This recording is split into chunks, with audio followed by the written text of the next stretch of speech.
আসসালামু আলাইকুম। আমরা আজকে যে জিনিসটা দেখব সেটা হচ্ছে কোথায় যেন রাখলাম।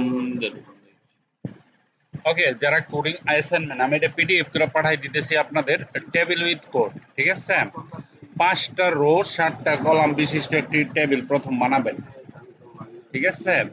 তারপরে আবার আলাদা করে 5টা রো 7টা কলাম বিশিষ্ট একটি টেবিল বানিয়ে প্রতিটি সেলের আলাদা কালার দিতে হবে। আশা করি বুঝতে পারছেন, তাই না? Next one is this 5 rows and 7 columns, ঠিক আছে? বিশিষ্ট একটি টেবিল বানিয়ে প্রতিটি সেলের ভেতরে পিকচার দিতে হবে সমান সমান, এবং পিকচারগুলো সমান যাতে হয়, একটার সাথে আরেকটার যাতে কোনো ছোট বড় না হয়, ঠিক আছে? 5টি কলাম 7টি সব আলাদা আলাদা হবে। 7টি কলাম রো বিশিষ্ট টেবিল বানিয়ে এর ভেতরে প্রোডাক্ট পিকচারের নাম এবং প্রাইস টাকা টোকা দিতে হবে, সেটা জানেন।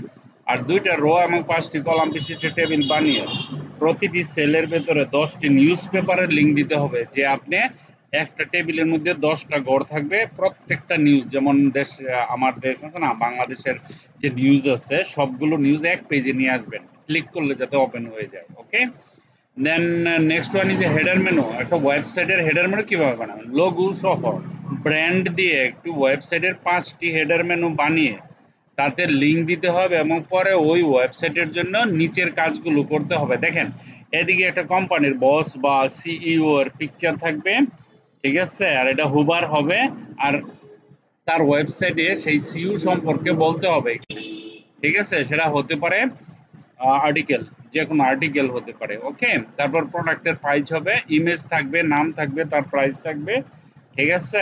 এই যে এগুলি এই চিহ্নটা দিতে হবে না, এই হার্ডের এটা দেওয়ার দরকার নেই। আপনারা শুধু খালি পিকচারে এইখানে এটার ভিতরে একটা প্রোডাক্ট থাকবে, তার নিচে প্রোডাক্টের নাম এবং সেটার মূল্য থাকবে, ঠিক আছে?